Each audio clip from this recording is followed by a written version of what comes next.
who was instrumental in seeing that legislation passed as part of the FDA bill that was voted out on the House side, I think 385 to 5. An amazing accomplishment. And as many of you know, there's only been one drug developed for children with cancer in the past 20 years, and that's not acceptable. Mike McCaul's dedication to service and the needs of children with cancer and the survivors is why the Children's Cause is proud to recognize Congressman McCaul as a 2012 Congressional Champion for Children with Cancer.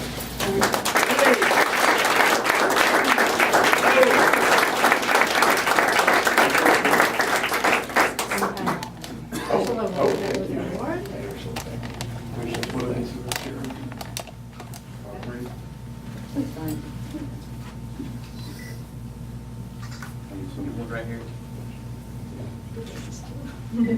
That's pretty good. Thank you so much. Thank you, Maureen. Thank you so much. And Susan Weiner, thank you for your dedication to the cause and what you do with Children's Cause. I accept this award not on behalf of myself, but on behalf of the kids that I see all the time, that you see all the time, who combat this disease that's the #1 killer of children. In fact, my wife came down when the bill passed overwhelmingly. She said, "Who are those 5 people that voted against it?" Because I'm taking names. And women don't forget. She knows all my opponents very well. So it's a real honor because I got involved in this. We started the Childhood Cancer Caucus several terms ago. But we're trying to look for a legislative result, something tangible. And I know Jackie Spears and I introduced the Survivorship Act, a bill that I know you've been so involved with the Children's Cause, and I want to thank you for that. But as I go through the hospitals, my best friend growing up died from leukemia back when it was completely fatal back then. But as I would go through the hospitals at MD Anderson, my wife's on the board and chairs the Childhood Cancer Committee, and it is so heart-wrenching, and you want to do something about it. And yet, as you mentioned, Maureen, we haven't developed a drug since the 1980s, which is really shameful. And when that came to my attention, I began to talk more and more about this issue. How can we let that happen? And how can we let these children die? And a market failure. We talk to the drug companies, well, it's a market failure. We can't make money off these drugs. We were fortunate to have the Carolyn Price Walker Price bill that was passed, $30 million towards childhood cancer. But let me tell you something, this Creating Hope Act, I think will fundamentally change and transform the way drug companies look at this disease, look at childhood cancer. And it's the first childhood cancer drug bill ever passed in the history of Congress.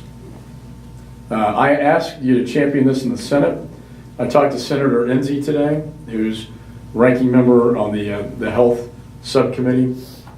We have Scott Brown and Senator Casey also championing this bill on the House side. So anything you can do in your efforts on the Senate side. We have, I think, relatively good assurances that this will, while it's in the House bill, it's not in the Senate bill, we do think it will get through the Senate and go to the President's desk for signature. And it will change things. The way it works is essentially if a drug company develops a childhood cancer drug, they will get a voucher for another drug that they're developing. That voucher will put the other drug at the front of the line in the FDA. So in a time of tough budgetary constraints, it doesn't cost anything, but it greatly incentivizes the pharmaceutical companies to finally start taking a look at some of these rare pediatric diseases. And it applies to all rare pediatric diseases, not just cancer. So I'm very optimistic. And I think this is really great news for the childhood cancer advocacy groups. And I want to thank you for what you do every day as volunteers and coming to the Hill. We have our Childhood Cancer Caucus Summit every September, which is Childhood Cancer Month. I encourage all of you to come to that. It's quite a experience, and I think we'll have something really to celebrate this next time around.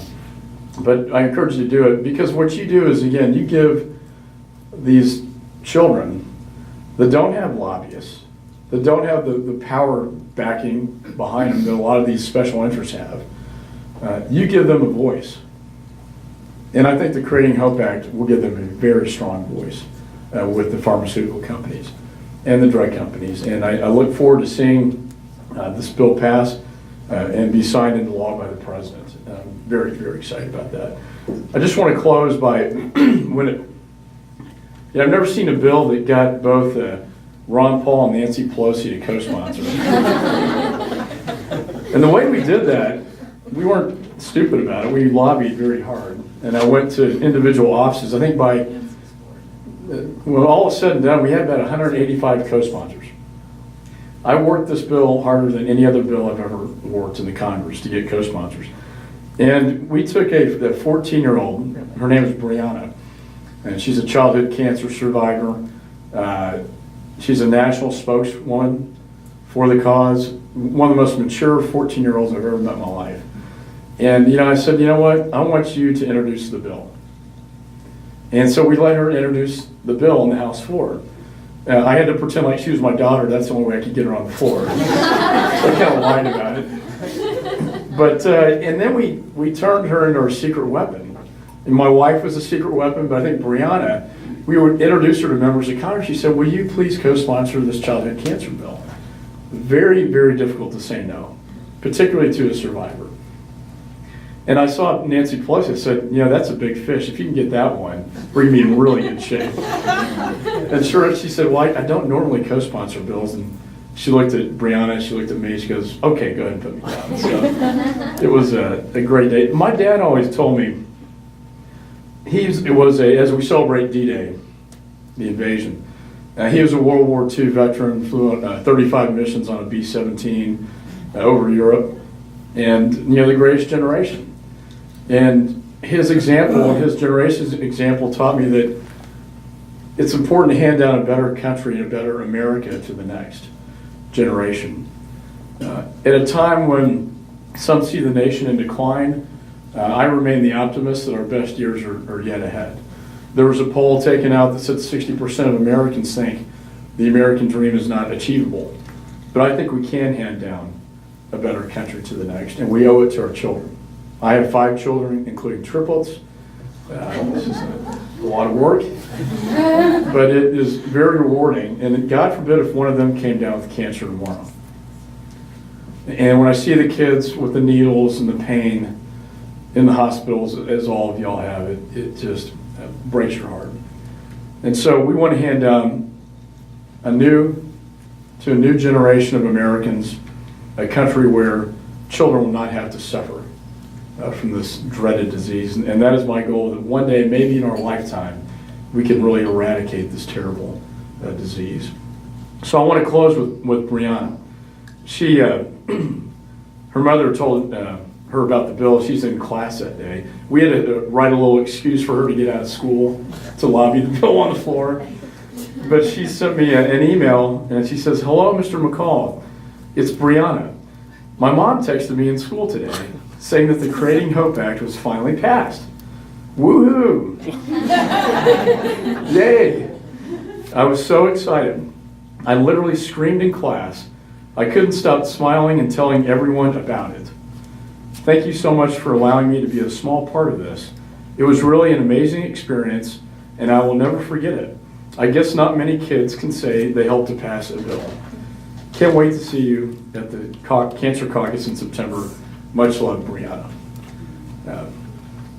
We do a lot of stuff up here that doesn't really mean a whole lot. We spin our wheels passing bills that don't go anywhere. Every now and then you get an opportunity to really make a difference in the lives of others. And I consider this to be one of those moments. For that, I thank you for advocating for the kids, for calling this issue to members' attention, and for your strong support of this legislation. Thank you so much.